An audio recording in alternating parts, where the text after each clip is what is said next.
La economía mundial ofrece una superficie muy lustrosa, pero este lustre es como el del vidrio quebrado a punto de romperse. Estamos patinando, por tanto, sobre una superficie muy vulnerable y corremos el riesgo en cualquier momento de que, nunca mejor dicha la frase, nos metamos un patinazo brusco, y sería bueno estar preparado para ese momento y no sorprenderse si finalmente se llega a materializar. Y los riesgos, fundamentalmente, yo se los he puesto ahí, es el riesgo del mercado inmobiliario, de un incremento del riesgo de crédito, de una subida de los tipos llevada por un repunte de la inflación relativamente elevado, y que también en esto se pusieran de manifiesto pues un ajuste de tipos de cambio antes de los desequilibrios de balanza de pagos que se han ido produciendo. Pero yo creo que sigue habiendo mucho espacio para hacer otro tipo de aprendizaje más transparente, sin costuras, o sea, un aprendizaje como el que se produce cuando aprendemos a andar o a hablar. Por eso esta idea del ordenador de $100 es una idea con la que yo pretendo que este tipo de aprendizaje esté disponible para niños que ni siquiera tienen la oportunidad de ir a la escuela. En lugar de impedir o prohibir a las empresas que despidan a los trabajadores, deberían buscarse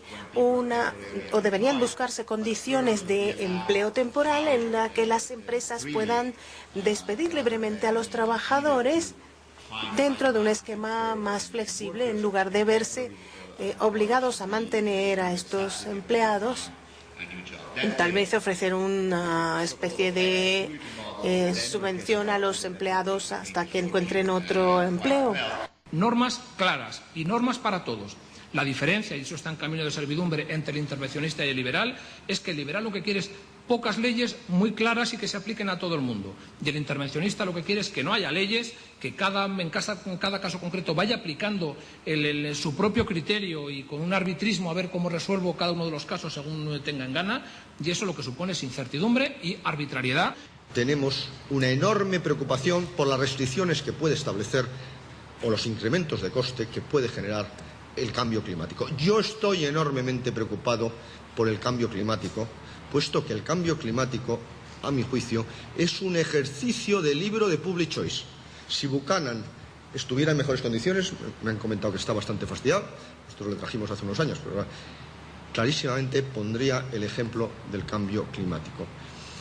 Todos los políticos se apuntan a el cambio climático sin evidencias científicas. Que nos preocupa el modelo de crecimiento porque creemos que este modelo de crecimiento tiene los pies de barro, que es un modelo de crecimiento que ha sido muy eficiente para generar mucho empleo de poca calidad, muchos beneficios para segmentos empresariales que no resuelven ni el problema de la competitividad ni el de diferencial de precios con los países de nuestro entorno, ni el de la calidad del empleo, y que esto hay que empezar a invertirlo.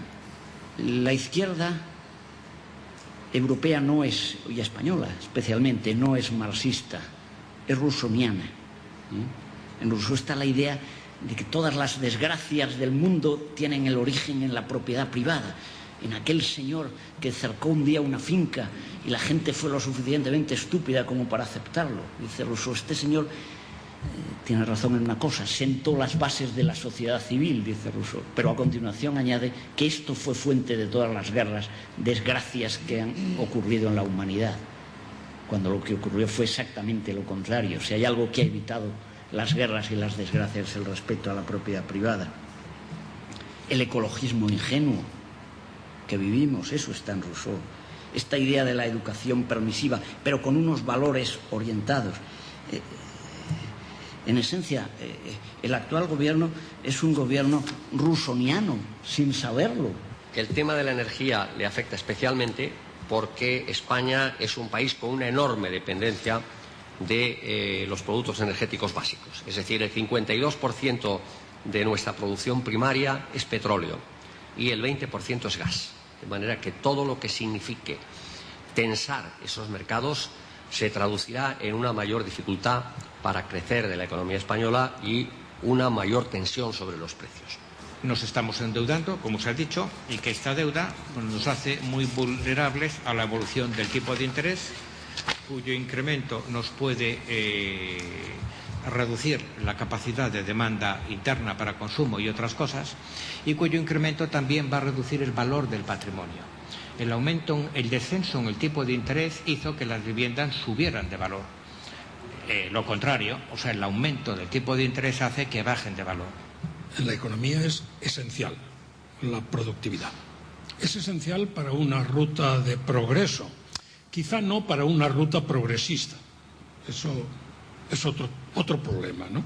Pero si efectivamente lo que pretendemos es el que cada día la colectividad disponga de mejores y más oportunidades, sin duda el referente productividad es un referente básico. El que cada hora de trabajo, el que cada unidad de capital o el que el uso de las materias primas y de los recursos naturales consigan el mejor de los resultados, en última instancia, es lo que determina las condiciones de vida de una comunidad. Si ese cambio ocurriera y ocurrirá, la economía crecerá menos o decrecerá, crecerá menos el empleo o decrecerá y no aumentará mucho la población porque habrá menos inmigración, aunque eso será más complicado. Aumentará, pero menos.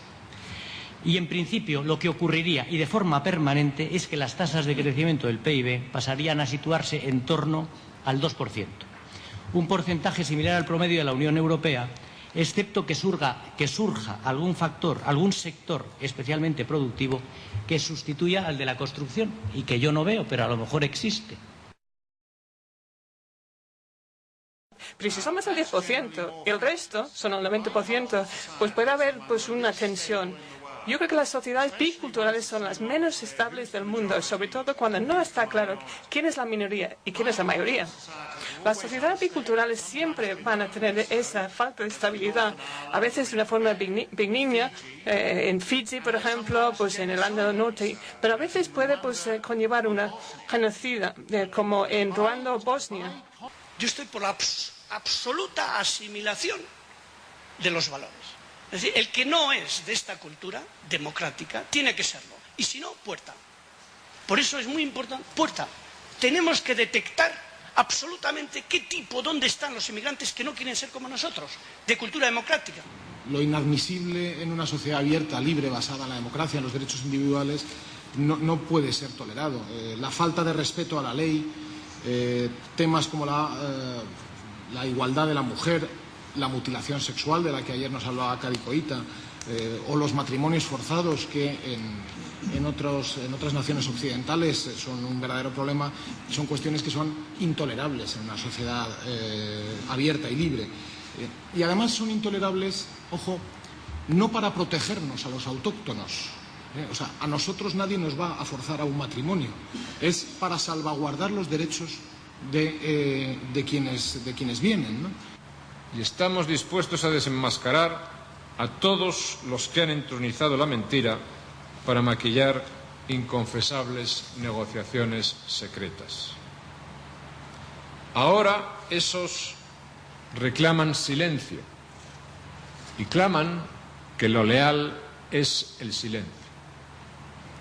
Silencio para no dar cuentas de que empezaron sus negociaciones secretas con los terroristas a la vez que firmaban con el Gobierno de España el Pacto por las Libertades y contra el Terrorismo.